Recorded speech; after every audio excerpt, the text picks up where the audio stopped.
পরিবর্তন news channel আপনার কণ্ঠ আপনার পছন্দ। नमस्कार, परिवर्तन न्यूज चैनल में आपका स्वागत है। चैनल में नए अपडेट के लिए लाइक, सब्सक्राइब, कमेंट्स करें। ई अपडेट में आज छठ पूजा की उपाधि, संपूर्णता और एकता का पर्व, सेवा से बढ़ाए समाज का उत्थान। जब सूर्योदय का समय आता है, तब छठव्रती पूरे श्रद्धा भाव से सूर्य देव को अर्घ्य अर्पित करते हैं। यह क्षण न केवल व्यक्तिगत आराधना का, बल्कि आपसी प्रेम और भाईचारे का भी है। इस पर्व का वास्तविक संदेश है मौन एकता, समर्पण और सद्भावना। छठ पूजा अब केवल एक त्योहार नहीं, बल्कि समाज के हर वर्ग को जोड़ने वाला एक सूत्र बन चुका है। छठ पूजा एक ऐसा पर्व जो केवल पूजा नहीं, बल्कि एक सांस्कृतिक धरोहर है। अब यह एक सार्वभौमिक पर्व बन चुका है, जहां विभिन्न धर्मों, भाषाओं और समुदायों के लोग एकजुट होकर सूर्य देवता की आराधना करते हैं। हर साल की तरह इस वर्ष भी पर्व पर लोग अपने अपने परिवारों के साथ मिलकर इस महान पर्व की तैयारी कर रहे हैं। विशेषकर इस बार समाज सेवी संस्थाएं भी इस महापर्व में योगदान दे रही है। समाज सेवकों ने छठ व्रतियों और आने जाने वाले श्रद्धालुओं की सेवा के लिए विशेष शिविर का आयोजन किया है। बाबूघाट में विकास मंच और विश्व हिंदू परिषद हावड़ा शाखा हावड़ा के द्वारा शुरू किया गया यह सेवा अभियान हर साल की तरह इस बार भी अति महत्वपूर्ण है। विकास मंच, जो हर साल बाबूघाट पर सेवा शिविर लगाकर छठव्रतियों का सहयोग करते हैं, कहा कि हमारी कोशिश है कि यहाँ आने वाले छठव्रतियों को किसी भी तरह की परेशानी न हो। इसलिए समाज सेवी संस्था ने पूरी मेहनत से काम कर रहे हैं। स्वयंसेवक उत्साह और समर्पण के साथ सेवा में जुटे हैं। व्रतियों को न सिर्फ भोजन, बल्कि हर संभव सहायता प्रदान की जा रही है। यह सेवा सिर्फ एक काम नहीं, बल्कि समाज की पहचान और उत्थान का माध्यम है। समाज सेवी संस्थाओं ने कहा कि यह हमारी जिम्मेदारी है। जब हम दूसरों की मदद करते हैं, तो हम अपने समाज का उत्थान करते हैं। सेवा शिविर ने हमारे लिए बहुत कुछ किया है। हमें आशीर्वाद और सीख मिली है कि कैसे एकता से हम आगे बढ़ सकते हैं। इस छठ पूजा में हम सब मिलकर समाज के उत्थान की दिशा में एक कदम और बढ़ें। सेवा का यह कार्य हमें एकजुट करता है और समाज की ताकत बढ़ाता है। आइए हम सब मिलकर सेवा की भावना को फैलाएं।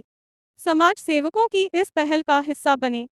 एक दूसरे के साथ मिलकर हम एक समृद्ध और सहयोगी समाज का निर्माण कर सकते हैं। छठ पूजा का माहौल केवल धार्मिक नहीं, बल्कि सामुदायिक एकता का प्रतीक है। इस विशेष दिन पर समाज की विशिष्ट व्यक्तियों और समाज सेवियों का स्वागत किया गया। यह सम्मान उनकी सेवा और योगदान के लिए था। यहाँ हर कोई, चाहे वो अलग धर्म का क्यों न हो, इस अद्भुत पर्व का आनंद लेता है। इस छठ पूजा, आइए हम सभी मिलकर इस पावन पर्व को मनाएं और एकजुट होकर अपने समाज को और मजबूत बनाएं। छठ पूजा की हार्दिक शुभकामनाएं। वीडियो देखने के लिए धन्यवाद। हमारे चैनल को सब्सक्राइब करना ना भूलें। हिंदू परिषद का मैं आंवला महानगर अभी तो विश्वव्यापी पर्व हो गया है। एकमात्र ऐसा पर्व है, बहुत ही खुशदायक पर्व। 4 दिन माँ का निर्जला रहती है और छठ मैया भास्कर सूर्य भगवान का साक्षात ये दर्शन होता है।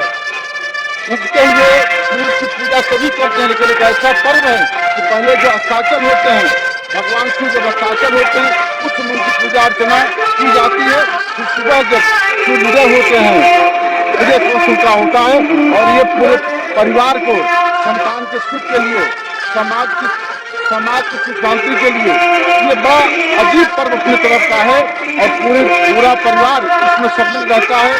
और ये ऐसा पूजा है यहाँ पंडित की जरूरत नहीं है, मंच की आवश्यकता नहीं पड़ती है। स्वयं छठ व्रत वाले ही पुरोहित हो जाते हैं और भक्त भावना से पूर्ण होकर श्रद्धा के अनुसार घर में पकवान बनता है, जो विधि विधान है, बड़ी शुद्धता से। ऐसा शुद्धता किसी पर्व में नहीं देखा गया है। आज बड़ा अच्छा लग रहा है कि हिंदू परिषद की तरफ से, हावड़ा महानगर की तरफ से हम उस सब भक्तों की सेवा के लिए एक यहाँ कैंप लगाए हुए हैं। माताएं जो दंड काटती जा रही हैं, हमारे इस कैंप में पुण्यार्थियों के लिए जो छठ व्रती हैं, वो घर पर कोई पूजन की सामग्री भूल गए हों, जो इस पूजन में लगता है, मतलब आम के पत्ते से लेकर के घी, अगरबत्ती, सुपारी, सारी जो पूजा पद्धति में लगती है, सारी व्यवस्थाएं निःशुल्क जो अपने शत प्रतिशत परिवार के द्वारा ही यहाँ रखा गया है। जिस हिंदू परिषद के इस कैंप में हम लोगों को देते हैं, घर से कोई भूल जाते हैं। और बड़ा अच्छा लगा कि आप हम लोगों का कवरेज करने के लिए छठ महापर्व आप आए। बिल्कुल बदलते पैटर्न में नहीं है। आदिवासी मेरे ही ये वनवासी बंधु हैं, वो मेरे ही भाई हैं। और भगवान सूर्य, ये मूर्ति नहीं, साक्षात सूर्य का दर्शन होता है, ये मूर्ति भी नहीं है, साक्षात भगवान सूर्य का अस्त होते दर्शन होते हैं। अब माँ गंगा के शरण में जाकर उनकी पूजा हम लोग करते हैं और अपनी भावना व्यक्त करते हैं और परिवार के सुख और शांति, विशेष संतान के सुख के लिए पर्व माता वही कार्य कर रहा है। मैं उन संस्थाओं का हम लोग जा रहे हैं, उनसे निवेदन कर रहे हैं कि धार्मिक भावना को, धार्मिक भजन, यहाँ तक हमारे छठ व्रत के जो भजन हैं उनको आप बजाइए, माताओं पर सम्मान दृष्टि से देखिए। विश्व हिंदू परिषद अपने कैंप के माध्यम से, अपने कार्यकर्ताओं के माध्यम से सभी के पास जाकर आपने जो कहा ऐसा हो रहा है। कुछ ऐसे लोग हैं जो कि हमारे इस पवित्र त्योहार को अपुत करना चाहते हैं, लेकिन बहुत सुधार आया है, ऐसी बात नहीं है, कभी लोग सुधरे हैं। और विश्व हिंदू परिषद निरंतर प्रयास कर रहा है कि हमारी धर्म के प्रति हमारी आस्था बनी रहे। आपने बड़ा अच्छा प्रश्न किया।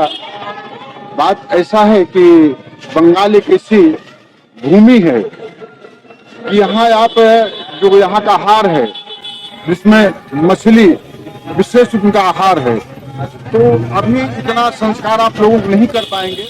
और आहार के प्रति हम लोग केवल जो एकादशी रोग व्रत रहते हैं, 9 दिन का नवरात्र रहते हैं, तो जो भाई साहब जो कर रहे हैं वो भी प्रयास उतना होना मुझे नहीं लग रहा है कि समाज में इतना जगह है। लेकिन सनातन धर्म जिस प्रकार से करवट ले रहा है, जिस प्रकार से जागरण हुआ है, हो सकता है कि आपकी जो भावना है कि हम मांसाहारी की तरफ से शुद्ध अपने सनातनी शाकाहारी की तरफ आ जाए, जरा समय लगेगा। लेकिन अब जो लोग मुंह में टेस्ट लगा हुआ है, जैसे बंगाल की जो आबहवा है, जहाँ बिना मछली के और सभी हाँ। देखिए, अभी आपने जो प्रश्न किया कि कुछ व्यक्ति ऐसे भी हैं जो कि मांसाहार का सेवन करते हैं और जो है इस छठ महापर्व या बाकी पूजा के समय इस दिनों में उसका त्याग छठ व्रत का अनुष्ठान करते हैं। तो आपका मूल विचार ऐसा है कि क्या इनका जो व्रत है वो ईश्वर को स्वीकार है कि नहीं। मैं बस इतना ही कहना चाहूँगा कि ईश्वर हिंदू परिषद की बात भावरा महानगर के तरफ से है, हम सभी छठ माता पिता की संतान क्या करती है। हर साल की भांति इस साल भी, उसके क्या इस साल हमारे लिए विशेष ये है क्योंकि नहीं रहता है, क्योंकि प्रभु श्री राम लला हमारे बीच विराजमान है।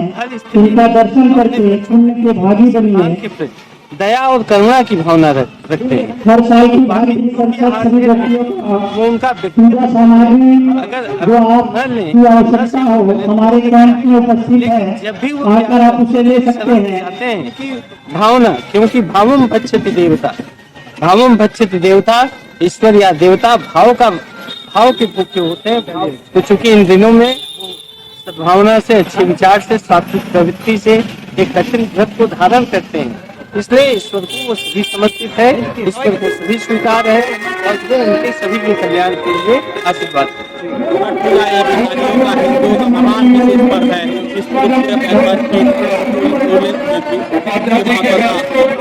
महापर्व पे यही मैं संदेश दूंगा, भाईचारा शांति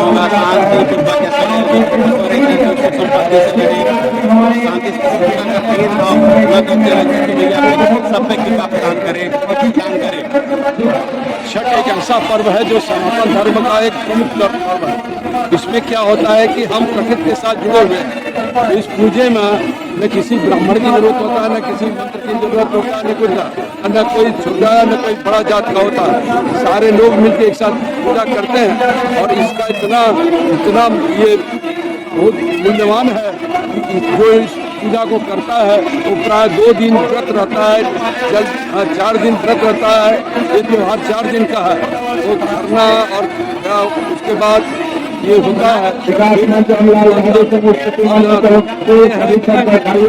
भगवान सूर्यदेव की आराधना करते हो, जो संपूर्ण ब्रह्मांड को अलौकिक करने वाले भगवान सूर्य है, जो प्रत्यक्ष दिखाई देते हैं। हम उनकी पूजा करते हैं और उनसे आशीर्वाद मांगते हैं कि पूरे विश्व में शांति हो, मानव का कल्याण हो, लोगों का भला हो। जिन लोगों का मनोकामना नहीं पूर्ण होती, अगर वो छठ व्रत रखते हैं तो किसी धर्म के हो, उनका भी मनोकामना पूर्ण होती है। ये छठ मैया का कृपा है, ये सूर्यदेव का कृपा है। और हम लोग गर्व है कि हम भारत भूमि में हैं, जहाँ पर भगवान सूर्य साक्षात दर्शन करते हैं और उनकी पूजा करके उसे आशीर्वाद देते हैं। मानव कल्याण के लिए अगर सूर्य उदय न हो तो सारे मनुष्य पंगु हो जाएंगे। इसलिए ऊर्जा देने वाले, शक्ति देने वाले, साहस देने वाले और ऊर्जा के विश्वान के सभी दुर्गानी पराशु यत्र भद्र तरनाशु ओम भगवान आदित्य आपको कोट कोट प्रणाम। आदित्याय नमः, भास्कराय नमः, सूर्याय नमः।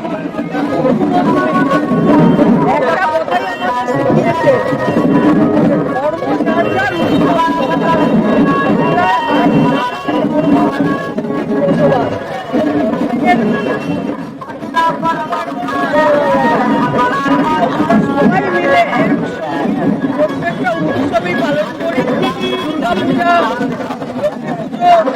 কালী পুজো হয়েছে, এই জগদ্ধাত্রী মাননীয় মুখ্যমন্ত্রী যেভাবে বিহারের উৎসবকেও বাংলার উৎসবে পরিণত করেছেন। কলকাতায় বিহারের প্রচুর মানুষ সংসার নিয়ে আগে দেখতাম যে উৎসবের সময় সব কাজ চলে যায়, কিন্তু 2011 পর থেকে যেভাবে অনুপ্রেরণায় বাংলার মানুষ কলকাতা কর্পোরেশনের থেকে বা অন্যান্য জেলাতেও যেখানে আছে কর্পোরেশন বা সব জায়গায় যেভাবে গঙ্গার ঘাটগুলোয় কাজ হয়, কেউ আর গঙ্গার ঘাট ছেড়ে নিজের দেশে ফিরে যায় না। সকলেই এখানেই পুজো করে। আজকে সন্ধ্যেবেলা এবং আগামীকাল সূর্য উদয়ের আগে পুজো হয়। মায়ের কাছে একটাই প্রার্থনা আমাদের সূর্য দেবতার কাছে, বাংলার মানুষ যেন একে অপরের পরিপূরক হিসাবে বসবাস করতে পারে, তাদের কাঁধ মিলিয়ে সকলে যেন বাংলার উন্নয়নের জন্য একসঙ্গে কাজ করতে পারি। মাননীয় মুখ্যমন্ত্রী আমরা যেন একসঙ্গে সকলে ধর্মের উৎসবগুলোকে পালন করতে পারি। ঘাটগুলো ব্যবস্থা নেই, আপনি বললে তো হবে না। যা মানুষ যারা ঘাটে পুজো করতে আসে তাদের কাছে জিজ্ঞেস করুন ঘাটের ব্যবস্থা নেই। আমি তো শুনিনি, আমাকে তো কেউ বলেনি, আপনি জোর করে বললে তো হলো না। ঠিক।